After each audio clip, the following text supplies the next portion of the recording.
when you start going to the gym, there is always a guy there who has a really good physique, and then that's the guy who teaches you all the angles and stuff because he has a really good physique. And bro, your physique is nothing. You're like either a skinny or a fat guy, but what you do is you try to remain near him as much as possible so that all the people who come, they respect you as well.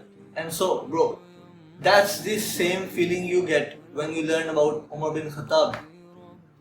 You widen your chest a bit, you sit straight, you become confident in being a Muslim. And bro, hands down, he is my favorite Sahabi. Like, because maybe it's because like I have learned the most about him. Like, I spent around more than a month learning about him. And so, bro, because this ummah needs more leaders and needs more shepherds right now.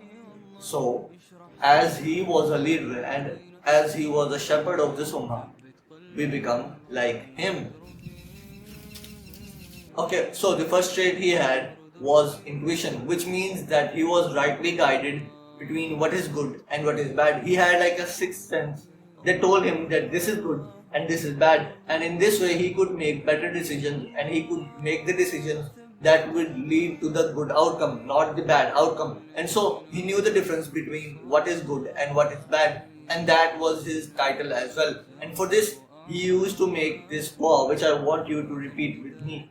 Allahumma arinal haqqa haqqa warzuqna ittiba'a wa arinal batila batila warzuqna ijtinab, which means this. And so, bro, even angels can prompt you if you have the intention of like becoming good. If you set the intention that I want to become good and I want to cure my nafs and like I want to get better and better every single day as a Muslim, even the angels can prompt you. But you have to first take the first step. You have to first make the intention. Like, you have to first put in the effort and then the help will come. It's not the other way. Like, you cannot be sitting there and be saying to yourself, like, when the help comes, I will take the first step. No, bro. The help will come when you take the first step. And then he also used to say that protect yourself from anger. And how do you protect yourself from anger?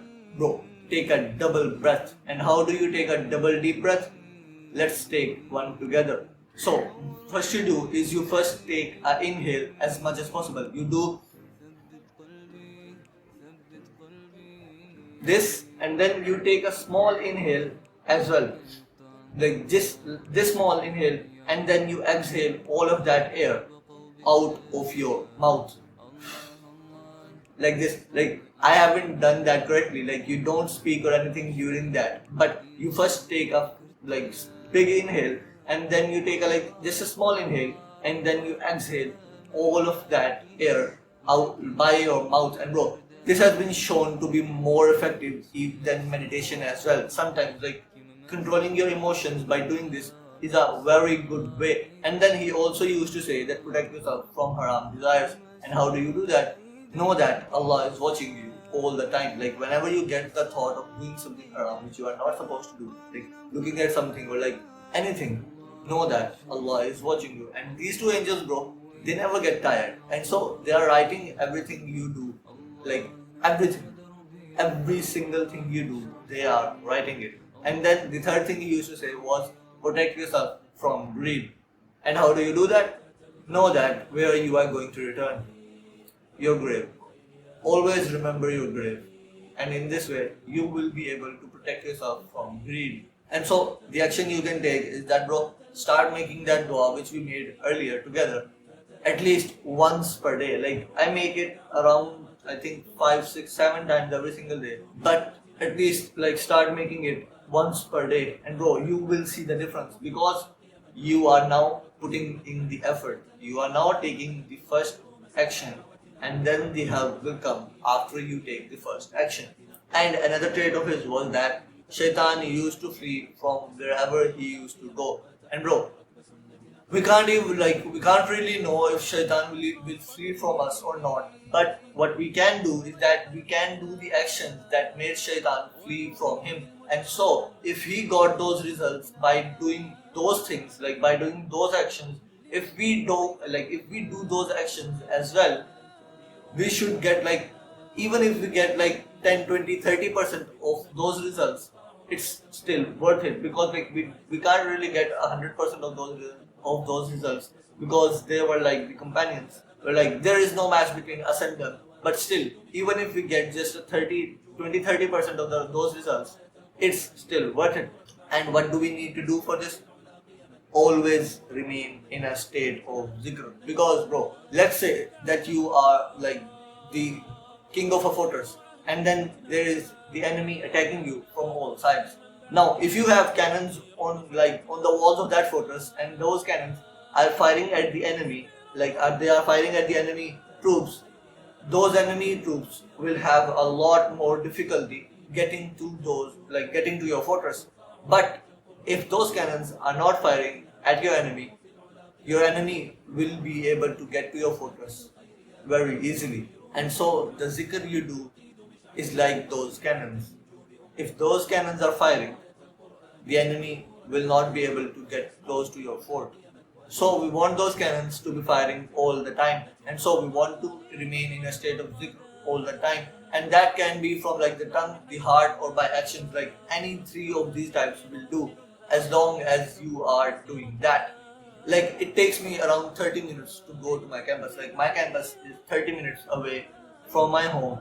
30 minutes of going and 30 minutes of coming back. That's like an hour of every single day. And bro, I want to be productive all day. And so I was thinking that how can I use this time to be productive as well? Like I can't do anything else because I'm the one who is driving. And so what I thought is that why not do zikr in this time? Like I cannot do anything other than just use my tongue. And so I did that. Now I do zikr while going to my campus and while coming back from my campus. And now I am being super productive. And so your actionable step is, bro, whenever you are going to your campus, start doing this as well.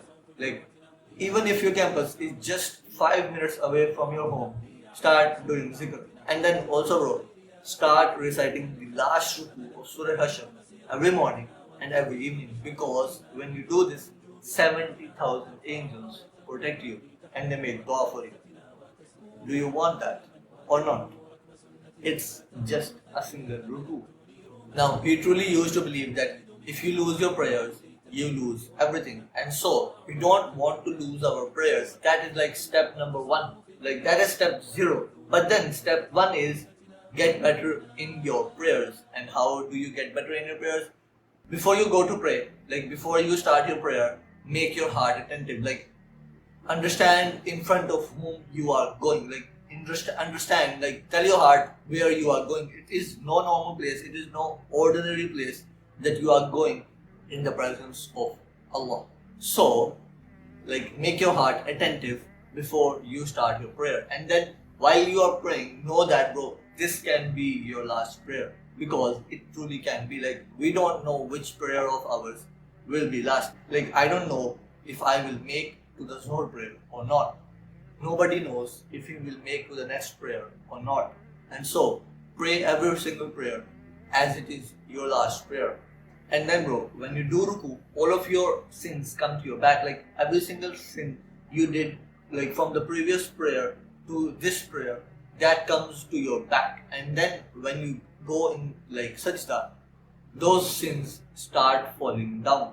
And so, the longer of a sajda you do, the more sins will fall from your back. And so start doing long sajdas, because, bro, like I cannot explain you the difference you will have in your life when you start doing long sajdas. It's like, bro, it's like tasting something. I cannot tell you how it tastes until you taste something. Like I cannot explain it to you. Like I might be able to say a few words or something, like it feels awesome, it feels great, it is great, but I cannot fully like explain it to you, because it is something like that you have to taste yourself. Now we can't really be like Umar Bin Khattab without becoming strong. Like, bro, you should have known that this point was going to come in this video as well. And so, bro, and like we all know that a strong moment is better than a weak moment, but there is like goodness in both of them. But we want to be the best, and so we become the strong moment. And so, how do you become strong? Like this does not mean just strong physically. This means strong in every area. This means strong in deen. This means strong in your mind, your finances. Like But in this video we are just going to talk about your physical strength. And so, how do you get strong physically? You train every single day. You start going to the gym, and then while also making your your body strong, you also make your mind strong as well. And so, bro, your actionable step is that, bro, start going to the gym with the right intentions. Like, bro, this point is so important that, bro, like a lot of us, we don't have the right intentions when we are going to the gym. Like the person who goes to the gym so that he can like flex his six packs and like flex his muscles and that wear the latest fashion is not same as the person who goes to the gym because he understands that this body is an amanat from Allah, and so he wants to take care of that. And so that like because he knows that he will be asked like, did he take care of his body or not? How like what did he do to take care of his body? And so he goes to the gym for this reason. And like or the person who goes to the gym to inspire other people so that like others can be inspired to also go to the gym because he goes to the gym and he is so like regular in the gym. These three people are not same. Yes, all three of them will get the results. Like all three of them, if they train every single day for like 2-3 years, they will get the six pack, they will get that physique. But the intentions matter a lot in Islam. And so, all three of those people do not have the same intention. Like the first person has the intention of wearing the latest fashion, the other two people have like a good intention. So, make your intentions right. Then, bro, the best way to grow is knowing your faults. Knowing your faults so that you can improve on those faults. Like you don't go and find your faults so that you can like call yourself a loser or something else like this. But you go and find your faults so that you can improve on those faults. Like the people who don't accept their faults, like I laugh at them like, bro, you do not understand how you like how someone improves. You improve when you know your faults. Like knowing that you are not at that location yet is the first step to getting to that location. Knowing that you are not good yet is the first step to becoming good in the future. And so the people who don't accept their faults are like a fortress like which does not accept its weak points. Like someone tells the king of that fortress that this wall is weak from here. If somebody attacks here, they will easily break this wall. But the king says no. Like we do not have any faults. Like this fortress is perfect. This fortress does not have any faults. They are like that because they are not accepting their faults. So have close friends that tell you your faults. Like you tell me my faults and I will like you more. And so in this way, when they tell you their fault, like your faults, you can improve on those faults. And then bro, when someone who is not close to you tells you your faults, don't go angry at them. Don't become angry at them. Like examine yourself, and then if you truly have that fault, like if you truly have that weakness, improve on that. Like bro, every single fault is a way to improve.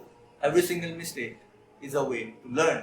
And then bro, he used to say, hold yourself accountable before you are held accountable. Always keep asking yourself, am I doing the right thing? And so bro, your actionable steps are, first of all, stop this video and go and message a friend that, bro, tell me as many faults of mine as possible so that I can improve on those faults. And then the second thing is start journaling every single day. And then when you are doing that, ask yourself, what were my mistakes today? And bro, don't ask yourself, don't find your mistakes so that you can call yourself a loser or something like this. No, instead ask yourself this question so that you can improve on those faults. You can always become better and better every single day. Like you are becoming better. Like even if you just find one mistake every single day and you do this step for 30 days, bro, over a month you have just improved 30 times. You have just made yourself better in 30 different ways.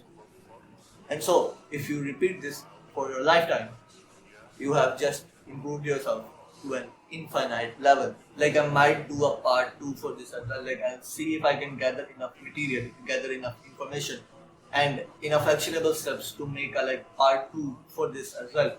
But for now, if you really like my advice and you want to go on a one-on-one call with me so that we can talk about your problems and then come up with a solution, click the first link in the description and then you can book a call with me from there. But if not, that is completely okay because these videos will be here for free every single day so that you can watch them and get better and better and better. And so do good and I'll see you in Jannah.